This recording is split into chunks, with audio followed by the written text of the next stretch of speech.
بسم اللہ الرحمن الرحیم۔ سلسلہ وہی ہے باتیں میڈیا کی۔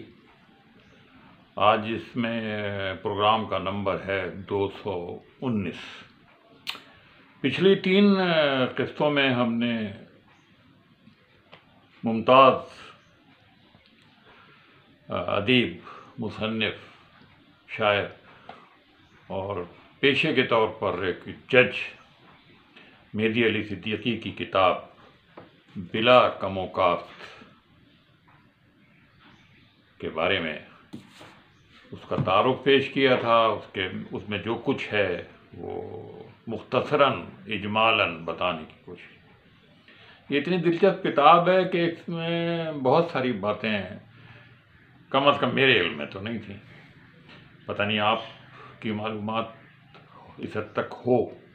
بہرحال جو میری سمجھ کے مطابق جو باتیں نئی ہیں وہ میں آپ کو بتاتا ہوں۔ 3 قسطیں گزر گئیں، آج کی 4تھی قسط ہے یہ، اور اس 4تھی قسط میں ہم سابق وزیر اعظم پاکستان خان لیاقت علی خان کے جو قتل کا واقعہ ہوا تھا وہاں سے مہدی صاحب نے اپنی کتاب میں جو ذکر کیا ہے وہ آپ سے شیئر کرتے ہیں۔ مہدی صاحب اس زمانے میں پشاور میں مجسٹریٹ تھے اور ان کی معلومات لازماً دوسرے لوگوں سے زیادہ تھیں۔ ان کے بہت سے عزیز و اقارب بہت بڑے بڑے عہدوں پر تھے۔ چیف سیکریٹری خیبر پختونخوا جو زمانے میں صوبہ سرحد تھا وہ ان کے عزیز تھے۔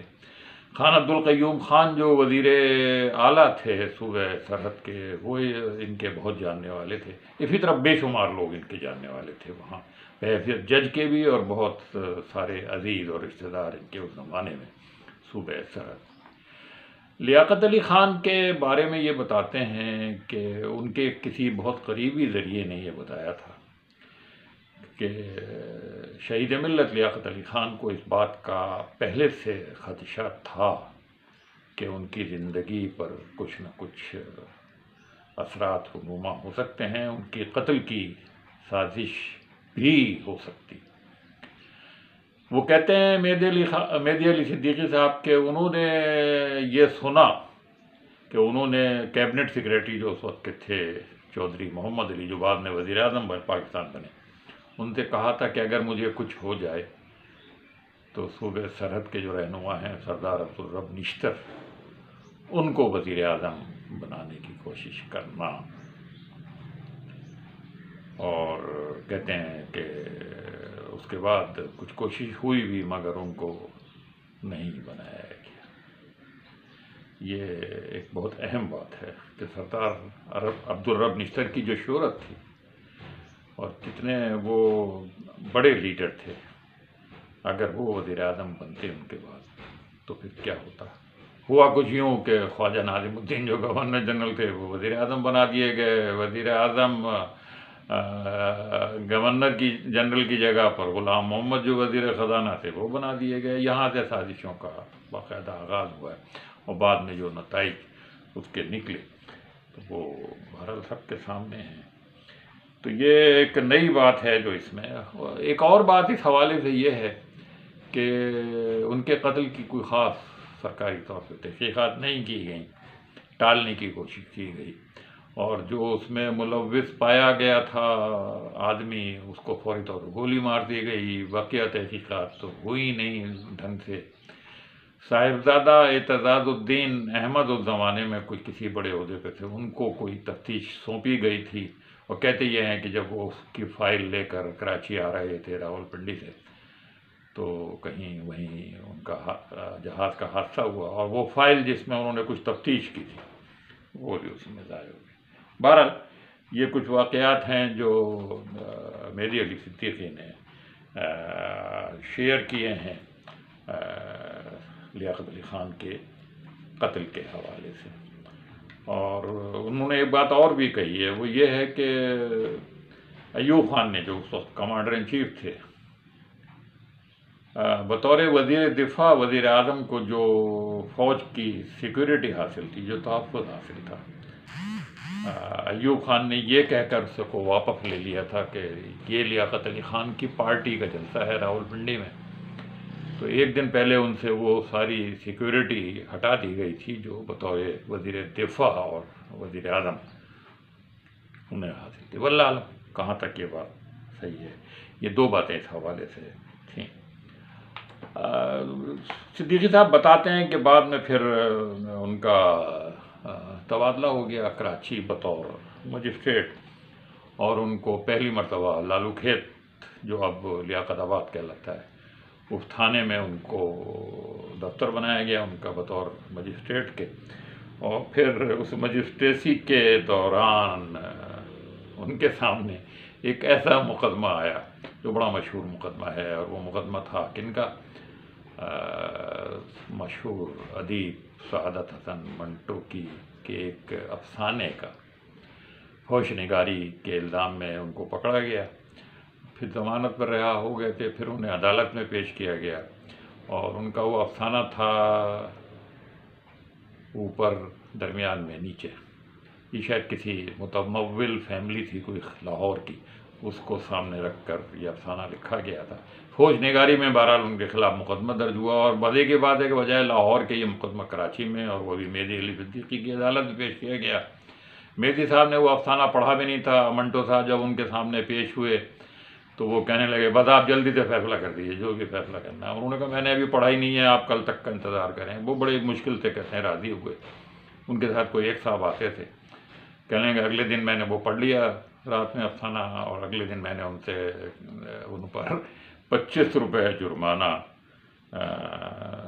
عائد کر دیا، اور ان کے بعد 25 روپے بھی نہیں تھے۔ ان کے ساتھ جو صاحب آئے تھے انہوں نے فوری طور پہ وہ 25 روپے ادا کیے۔ اور منٹو صاحب یہ ایک بڑا واقعہ ہے۔ انشاءاللہ کسی قسم میں ان کے اس افسانے پر بھی بات کریں گے کہ وہ افسانہ تھا کیا، اور پھر بعد میں منٹو صاحب کی ان کے ساتھ دوستی ہو گئی، اور منٹو صاحب نے کہا کہ آپ نے مجھے کیسے اتنی جلدی چھوڑ دیا، اور منٹو صاحب نے پھر ایک خط لکھا، پھر اپنے ایک افسانے اور اپنی ایک کتاب کا انتصاب پھر انہوں نے مہدی صاحب کے نام، اتنے زیادہ وہ متاثر ہوئے۔ بہرحال یہ ایک واقعہ ہے۔ مہدی صاحب بتاتے ہیں کہ کراچی جب وہ مجسٹریٹ بن کر آئے تو یہاں میجر سلیم حقانی جو ممتاز اسٹوڈنٹ لیڈر حسین حقانی جو بعد میں سیکریٹری انفارمیشن بھی بنے، کئی ملکوں میں سفیر رہے، ان کے والد تھے، اور میجر صاحب کا تعلق فوج کے محکمہ قانون سے تھا۔ کچھ نئی باتیں یہ بھی بتاتے ہیں کہ ریڈیو پاکستان میں جو 2-3 لوگ تھے وہ ان کے عزیز تھے۔ ان میں سے ایک بدر رضوان تھے جن کا اصل نام بدر الدین احمد تھا۔ ایک اور نیو ریڈر تھی شمیم اعجاز، وہ ان کی بھانجی تھیں، اور ان کی بہن وحیدہ نسیم کا انہوں نے اس میں ذکر کیا، شمیم اعجاز کا نہیں کیا، کہ وحیدہ نسیم جو بعد میں ایک کالج کی پرنسپل بنی اور مشہور شاعرہ بھی تھیں، وہ بھی ان کی بھانجی تھی۔ تو جب وہ ان کی بھانجی تھی تو شمیم اعجاز لازماً۔ کراچی کا وہ اپنا شروع کے واقعات بیان کرتے ہیں۔ رہائش اچھی نہیں تھی، بڑی مشکل سے چھوٹے چھوٹے مکانوں میں وہ رہتے رہے، اور اس زمانے میں A.T. نقوی صاحب جو گرینڈ مغل کہلاتے تھے وہ کراچی کے کمشنر تھے، کراچی دارالحکومت تھا، اور انہی کے زمانے میں پھر وہ جنوری سن 1953 میں کراچی میں طلباء کے بڑے فسادات ہوئے تھے، اور وزیر داخلہ مشتاق گولمانی صاحب کی کار جلا دی گئی تھی، کرفیو لگ گیا تھا، اور ان کے جوریڈکشن میں جو علاقہ آتا تھا وہ یہی تھا، صدر، آرام باغ، اور کالجز کا جو علاقہ تھا، ڈی جے کالج اور یہ سارے SM کالج وغیرہ، تو بہت سارے لڑکے پکڑے گئے تھے۔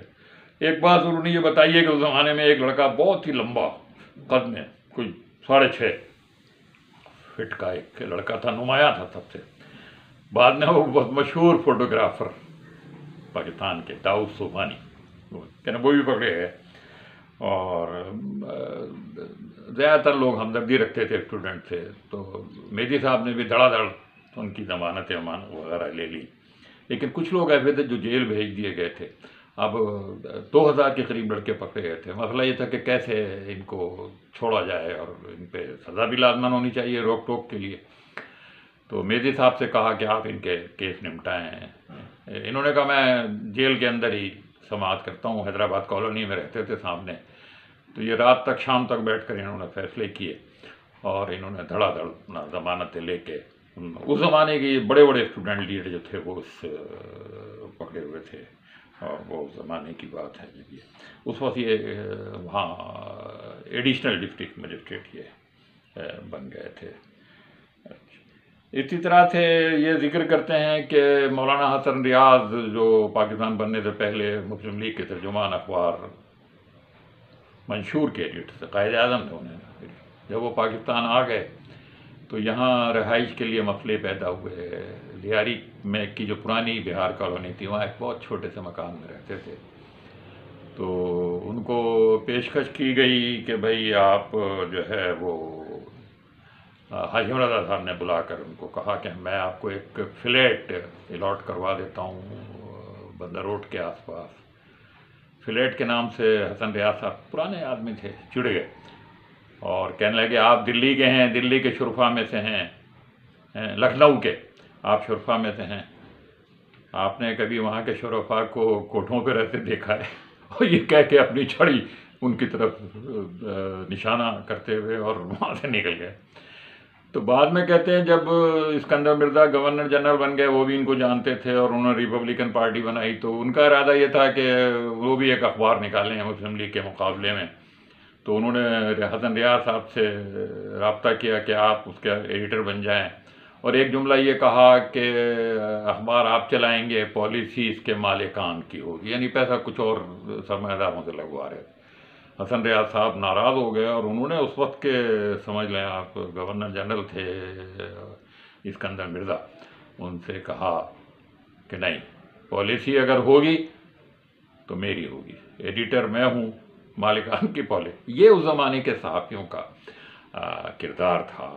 آج کے زمانے میں شاید ممکن بھی نہیں ہے، اور اتنے بڑے کردار کے اعلیٰ کردار کے لوگ بھی نہیں ہیں کہ وہ کہیں کہ جب آپ مجھ پر اعتماد کر رہے ہیں، مجھے ایڈیٹر بنا رہے ہیں، تو آپ پالیسی دینے والے کون ہیں؟ پالیسی بھی پھر میں خود بناؤں گا، اور جو مجھے پتہ ہے کہ آپ نے اخبار کیوں نکالا۔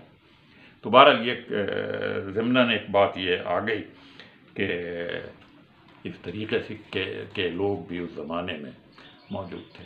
وہ کہتے ہیں اس زمانے میں ایک غلام احمد پرویز ہوا کرتے تھے، سرکاری افسر تھے، اور نئے نیا ان کو شوق ہوا تھا اپنے نظریات پیش کرنے کا، اور کچھ تھوڑے سے وہ انکار حدیث کی طرف سے، تھوڑے سے کیا بہت سے مبذول تھے، اور ان کو اس زمانے میں معتدلی نظریات کا جدید ولی لوگوں نے قرار دیا تھا۔ بہرحال اس زمانے میں وہ نئے اور حکومت کی ان کو سرپرستی، سرکاری افسر ہونے کے باوجود وہ یہ کام کر رہے تھے۔ مہدی علی صدیقی صاحب نے حیدرآباد کے ممتاز کمیونسٹ لیڈر مخدوم محی الدین کا بھی یہاں ذکر کیا ہے، اس زمانے میں شاید کراچی میں تھے۔